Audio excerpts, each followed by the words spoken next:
Welcome aboard. It's time to pick up your board and swim out into the sea of ideas. See if you can't catch that sales pipeline as it's starting to curl up over the horizon. Today we have a new surfer with us. Well, he's been here before. He's our guest host, Brian Hansford. Hey, Brian. How are you doing? It's good to be here. Good to come off the bench and fill in for Matt Heinz here at Sales Pipeline Radio. I always enjoy it. I'm really looking forward to my conversation with Jeffrey today. This is going to be interesting. So, hi, everybody. My name is Brian Hansford. I am Vice President of Marketing Performance here at Heinz Marketing. And occasionally I come off the bench and fill in for Matt Heinz on Sales Pipeline Radio. He gets booked all over the place, and it's always a pleasure for me to interview some of the great marketing minds and sales pros out there in the business. There's always something to learn. There's always a great conversation. And today I am really excited to welcome Jeffrey Rohrs, who is the Chief Marketing Officer with Yext. And Jeffrey, welcome. Thank you very much. Glad to be here. Hey, Jeffrey, I'd like to give you an opportunity to tell us a little bit about who you are and what you're doing at Yext. Sure. So I serve as our Global Chief Marketing Officer, and we are the leading digital knowledge management platform with a mission to give companies control over their brand experience across the entire digital universe of maps, apps, search engines, voice assistants, and other intelligent services that are driving consumer discovery, decision, and action today. So in practice, that means that a customer of ours like Arby's manages their brick-and-mortar location information, store hours, menus, other types of information that consumers are looking for on mobile devices and other services, ensures that that is correct, not just across the third-party ecosystem, but also across their own website and app. Really going to want to dive into this a little bit, but I was looking at your background on LinkedIn. I always like to get a feel for who I'm talking to, and you have a fascinating background, a lot of executive experience, Salesforce, ExactTarget, and it also looked like you got your law degree almost simultaneously when you got a master's degree. Is that correct? I did. I did a dual degree program at Boston University because I knew I'd go insane if I just did a law degree. So I tacked on a master's in mass communication when they had rolled out this state-of-the-art Power Macintosh lab circa 1994, and we started using this thing called the Internet. So it was where I caught the bug and where I quickly learned that despite having to go and need to be an attorney to pay off some school loans, I was probably not long for that world. That's and just ironically, I saw that you were actually a DJ at one point too, at the greatest radio station in the world, right? Yes. So during college, I worked at 97X WOXY, BAM, the future of rock and roll. And the reason I say the BAM part is it was featured in Rain Man, for those who saw that Dustin Hoffman, Tom Cruise movie. Nice. Dustin Hoffman's character repeats that on the bridge quite a bit. It was an amazing experience, commercial alternative radio station when there were very few in the country, breaking all sorts of artists, and gave me a lot of experience kind of speaking to the microphone, but also understanding audiences and that kind of line of business. Yeah, so let's drill into that and go down that path here. So over the next 25 minutes or so, we'll just have a conversation. And, especially in the B2B marketing world, I'm curious what you're seeing, especially with Yext, if there's some context there that could be helpful for our audience. What are some of the biggest challenges you see in B2B marketing and sales, from an integrated brand experience? Because from my own experience, working with clients or even as a consumer or a B2B customer myself, it's really challenging to get that integrated, consistent experience in B2B. What do you see out there, and what are some of your ideas, and how do you approach that? Well, I think the biggest, if we were to go agnostically and talk about any B2B company kind of in the software SaaS space, the biggest challenge right now is cutting through the clutter.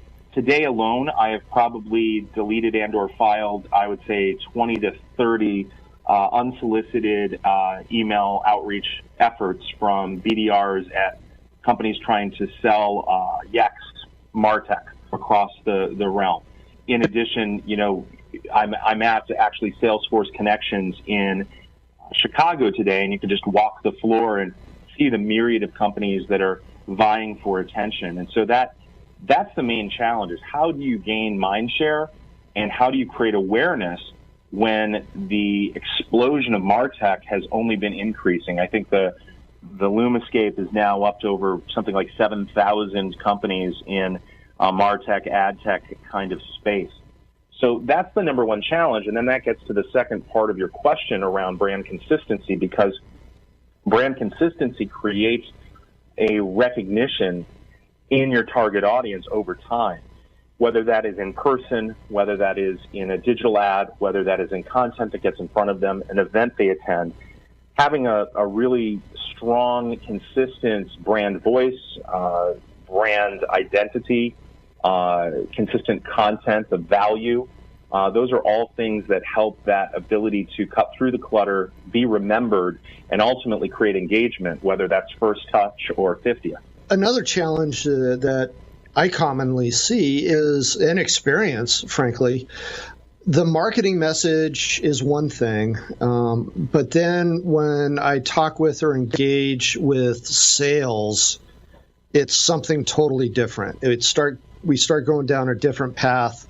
Different messages start to appear. And is there a way that sales and marketing, at least what you see, that they can build that not only alignment for the workflow and the process and building pipeline, but I guess alignment in how they can engage with customers so it's more consistent experience for them? Certainly. It's an evolutionary process. Every company is going to be dealt a different hand of maturity of sellers, maturity of product, maturity of marketing message. In light of that, you have to structure and essentially prioritize your efforts based on where your organization is. We have an added complicating factor at Yext in that we are pioneering the space of digital knowledge management. So it is very much an education sale, which means that sales enablement is critical. We're bringing on, I liken it to, we're bringing on this all-star caliber sales talent from across the SaaS ecosystem, be it sellers who have experience at Salesforce or Oracle or Adobe or wherever. But you have to train them to play the same game. And the same game is selling to marketers and then selling Yext, educating as to the product and educating as to the space that we define as digital knowledge management. To do that, you need a great relationship with the VP or EVP of RevOps and their sales enablement team. But there is a third group, in addition to sales and marketing, that has to be at the table and, in fact, driving a lot of this around product, and that's going to be your strategy and product team. And so those three groups in unison help establish the prioritization, the messaging, first call decks, those types of things that do create that brand consistency. But to your point, there's always going to be variation. I don't want sellers to be robots out in the field. I want them to be understanding the personas and the needs in the room and tailoring our message appropriately and consistently based on what they're seeing and they're hearing. To the extent that you create script readers, you're creating a problem because you're not creating a sales force that's capable of asking really great questions, being curious, and getting the information out on the table that allows you to sell better. And that's not right. As a part of a marketing script. That's part of a sales enablement process. So we're fortunate at Yext. We've got really good collaboration there. And again, it's evolutionary. Every day, every week, every month, every year, you try and get better at that. The way you describe your category, digital knowledge management, or is that? Correct. Say that again. Or describe how the category that Yext fits in. Excuse me. So the easiest way to break it down is we are a source of truth platform that companies can use to manage public, structured facts about their locations, their professionals, such as doctors, insurance agents, real estate agents, their menus, if they're in the food service industry, their services, if they're in a service industry, and now also our first-party reviews we have capabilities on, and we also have a product in beta called Yext for events.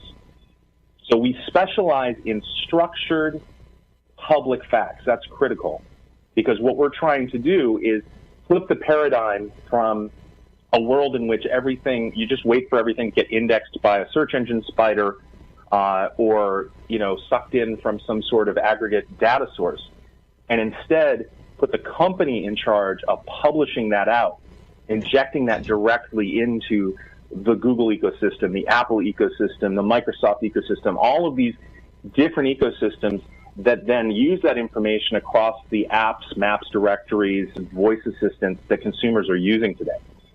So what it does is effectively future-proofs the business, because you're managing all of this factual data that consumers want. They want it in real time, and they want it increasingly in granular ways. They want to know who's the restaurant that has 4 or more stars, that is gluten-free within 2 miles of my hotel here in Chicago. We believe fundamentally the company should be in charge of that information in order to ensure that the consumer gets perfect information everywhere. Interesting. So for a platform like that, I would imagine there has to be a significant data model strategy, data management strategy in place, because there could be so many attributes you could use to describe your business in a structured manner and have that published through so many different channels. How are companies able to, think about that, develop that? Is that a significant effort? Is that an obstacle for you when you're working with your customers? What's the approach in how you see your customers moving forward and taking on Yext, for example, as a platform to help them? And then push that out. What does that effort require, and how do they specifically manage the data to take full advantage of what the platform can offer? Sure. So there are two sides to that equation. One is how does our customer coming on board manage their digital knowledge? So let me set that aside, and I'll answer that second. The first one is, how do we get that data and manage it with the services themselves? And that's where we do the heavy lifting. So we're trying to create this update once, publish everywhere kind of model. And so in doing that, we have negotiated and have direct integrations with all of these ecosystems that I was mentioning. And their ecosystem digests structured data in a very specific way. So we're not building the schema on our side. We're following schema.org. We're following their ingestion rules and regs, if you will, to ensure that our consumers' information, those facts, those granular pieces of information that consumers need, align and are appropriately displayed to them. And as those services expand the type of facts that they want to digest, so for instance, last August, Google added a new LGBTQ-friendly attribute that you can essentially flag your business as being friendly to the LGBTQ community. That's not an attribute anybody had sitting in a database anywhere, but it's something that can be supported in our system, and now within Yext, you can turn that on or off. So they're expanding the things that people are looking for. So we manage that side of it, and it is built and structured to what ultimately those services need. Now, the business itself needs to be getting its house in order, because they've never had to manage this data at scale in a singular fashion. In fact, we will have new customers, when we're onboarding them, come to us with like 10 different sources of data that conflicts with each other. We had a major retail come on board one time and give us their quote-unquote source of truth data file, and 20 to 30% of the locations were either closed or had relocated. And so this is solving for a problem they know they have. They just didn't have a solution. So it's a fun place to be in. And I guess the last piece of it is we can create structured fields that are parallel those that exist out in these services, but they are perhaps just for internal purposes. And there are some grocers we work with, for instance, internationally, who have additional fields like halal, kosher, etc., things that they can't push out in the system on the services that they want to right now, but they're using it for internal purposes. Because once you have all of this source of truth data, you can integrate it with internal systems, you can integrate it with other SaaS platforms, and you think about where all of that location, menu, other information becomes relevant, and you begin to see it as both an external resource as well as an internal resource. That's interesting stuff. That's definitely heavy lifting, a lot of work there. Everybody, I am speaking with Jeffrey Rohrs, Chief Marketing Officer with Yext, and we're on Sales Pipeline Radio. We're going to take a break here for just a few seconds and be right back and close out this conversation. Thank you. In a world where the speed of innovation and change in B2B marketing has never been greater, the only thing bigger is the need for clarity, for a blueprint, for a guide to what's really working. And how about a way to apply it specifically today to increase sales pipeline growth, velocity, and most of all, conversion? That's what you'll find in the Modern Marketer's Field Guide. And amazingly, you can download it for free. HeinzMarketing.com, just like it sounds, HeinzMarketing. It encompasses the entire sales and marketing cycle, but in quick bursts with lots of specific, actionable ideas, strategies, tactics you can put to work right away, like today. The loaded table of contents helps you narrow in and tackle a problem, and it's something you can come back to over and over again as a reference guide. Why not download your free copy of the Modern Marketer's Field Guide? It's free. HeinzMarketing.com, just like it sounds, HEINZ, marketing.com. All right, back to Brian and his guest. Hi, everybody. Brian Hansford here, Vice President of Marketing Performance at Heinz Marketing. I'm filling in for Matt Heinz today, who normally hosts the Sales Pipeline Radio. And I am right in the middle of a really interesting conversation with Jeffrey Rohrs, who's the Chief Marketing Officer with Yext. And Jeffrey, you were talking about the Yext platform and the data management approach and what's involved there. And I'm interested to hear what you're seeing with your clients, getting into the good stuff here. What are some of the results that you're seeing? Or that your clients, I should say, are what are they seeing with taking this approach?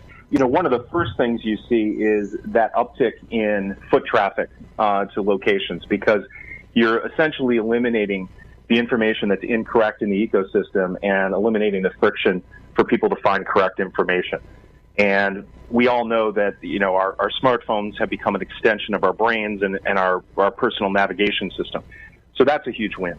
What's interesting, though, is our analytics give you a deeper level of understanding of how you are really impacting the business, because they're showing you analytics that you've never been able to get access to before.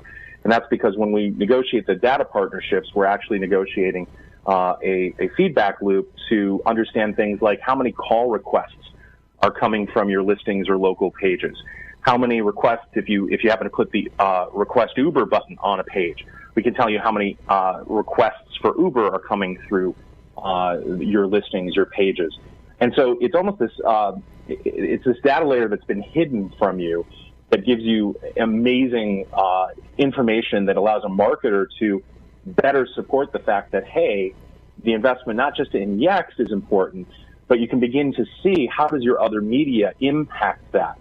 Because you're paying, if you're a large enterprise kind of customer with brick and mortar, you're probably paying an awful lot for media. And you want that media to be driving impact. And that's ultimately what we showcase. And it's important to recognize that the website remains critically important, but it's shrinking in terms of what percentage of the brand touches it actually gives your prospects or your customers. People are more often, in our own research shows about 70% of the time or greater, your brand interactions are happening off your site on these third-party services. And that stands to reason, because when I look for something for lunch, I'm not going to the company's website. I'm going to whatever's on Google or Apple Maps, et cetera, and I'm interacting within that ecosystem. So it is really cool because, again, it gives you this insight you haven't been able to have before about these other types of interactions that are actually driving customers into the doors. I like how you aren't anchored just to the website with, the massive universe of different apps out there that any businesses can be indexed with. It sounds like there's a lot of flexibility that your structured content can be published or proliferate into those apps. So, essentially you're taking advantage of the ever-changing universe of apps that are out there, and not just being anchored to a website or to your laptop. You have that flexibility and that diversity, I guess, of making information available to your customers, wherever they may be and whatever apps or devices they're using. But then on the flip side, as the marketer, as the business, you actually get the data that will help you to respond to or adjust accordingly, measure what's working, or identify some opportunities. Absolutely. I mean, case in point, do you know what the fastest adopted technology of the last 25 years is?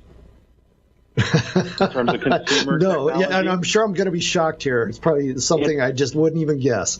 It's voice assistant speakers. So, Amazon Echo, Google Home, these things have proliferated like rabbits. Completely changes the game when a consumer is asking for things in a voice query as opposed to a text query, because it becomes much more natural language. It becomes much more serendipitous. And it's also different on device. I speak differently to Siri on my phone than I would say Google Home on a Google Mini in my living room. And so, when you think about managing for those things, once you've got these public facts, the structured information about your business, the digital knowledge, right, you're publishing out to all of those sources. So you're really optimizing for these new environments where consumers are seeking to interact with your brand. I just had a vision in my mind where, okay, if we have these different voice-assisted devices, does that mean that some of them have different dialects, different ways, the natural language way of speaking to them, that some of them can pick up certain queries easier than others, or you have to talk to them a different way? I don't know, it seems so strange to be able to talk to a device like that, right? Yeah, there's actually been some really good comparative research done about, which services are better for which types of things. As you might imagine, Alexa, Amazon Alexa is amazing for e-commerce kind of questions and things of that nature. It also has probably the largest third-party skill set built up. Whereas Google has deep information because it's built upon the world's largest, arguably best search engine. And, Apple Siri is incredibly good at music. But as each of these assistants evolve, they will evolve more towards a common understanding of the world. But there will be differences in personality and knowledge set, if you'd like. And then, of course, you have the whole issue of language itself. In China, one of the kind of the copycat speakers is, and it's not a joke. It's called the Ling Long Ding Dong. And you have to ask it questions in Mandarin, and you say "Ling Long Ding Dong" and then ask the question in Mandarin. It's going to be very interesting to see how these proliferate, because I think it's going to take the estimates are something like 50% of searches by 2020. Already, it's well over 20% of the searches across mobile devices for Google. So it'll be interesting to watch this trend and see where voice search settles in and is of most critical importance for business. Well, the data management issue, or just that challenge in managing that natural language data, what's coming in and finding the patterns, that's mind-boggling. That's just a fascinating, huge, enormous problem, it sounds like. Well, that's why we like to flip it around, because the easiest way to think of it is if a consumer is asking a question that is relevant to your business and it's an objective fact, don't you want to be the source of truth for that fact? That's the paradigm flip we're trying to make. Again, in using the platform, fixing your listings, doing local pages, all of these things, it builds towards a world in which you become that source of truth. But it also creates a new responsibility, and that is to actively manage this data every single day, because these services will only get closer and closer and closer to real time, such that the consumer goes to your door and you're closed because the manager went home sick and it's not reflected on the digital channel they just used to get there. That's a problem in their mind. That impacts your brand. Absolutely. There's no way you can do a set and forget with this type of a data challenge. There's just no way. It would have to be very active, very dynamic data management to be able to make that work. Fascinating. Jeffrey, I want to switch gears here just a little bit with the last couple minutes. I see that you wrote a paper with Jay Baer. And our audience, big fans of Jay's. And tell us a little bit about that and where can we find that? Sure. So it's called the Everywhere brand. And if you just Google the Everywhere brand and Jay and Jeff, you will get a link to be able to download it. And it was this idea that we were looking at what was happening with that brand interaction on the website and off, and seeing it shift dramatically to more brand interactions happening off your website than happen on. And what does that mean to then the idea of brand? And it's the idea that you have to have this ubiquitous brand that has consistency across all of the digital touch points. But then you also have to build innovation and these 5 other tenets into the way that you approach branding today. You know, our aspiration is to help our customers become an everywhere brand, one where they are confident they are having correct information everywhere, but also that they are positioned to have the kind of responsive interactions with customers when and where they need them. Now, where can we get this paper? Where do we find it? So Google, now is that also available on the Yext website? Yext.com. Yeah, if you go to Yext.com and you look in our resources section, we've got it there. You can also just Google, put it in quotes, the Everywhere brand. And in fact, also on YouTube, there is a video of Jay and I presenting that at our Onward user conference last fall. So you can just Google the Everywhere brand on YouTube, and you should be able to watch that as well. Oh, that's fantastic. I'm glad I found that. You know, I like looking background for people that I'm talking with and having a conversation with Pipeline Radio. And I've really enjoyed talking with you, Jeff. What you guys are doing and the vision that you have in that everywhere brand, I can see just the implications of what this means, not only for consumer brands, but for businesses, you know, and B2B marketing as well, the opportunities and also the challenges that are out there. So we're just at the very early days of what's going on around marketing technologies, and I'm very excited and interested just to watch and see what you guys do at Yext. So Jeff Rohrs, CMO with Yext, I really appreciate your time today, Jeff. Look forward to seeing some great things from you guys. If anybody in the audience has any interest in learning more about everywhere brand engagement and the technology platforms that can assist with that, highly encourage you to check out Yext.com and also reach out to Jeff. Fantastic ideas and a lot of information there and how there's a way to actually engage with your audience. So, Jeff, thanks so much for your time. Thank you for the conversation.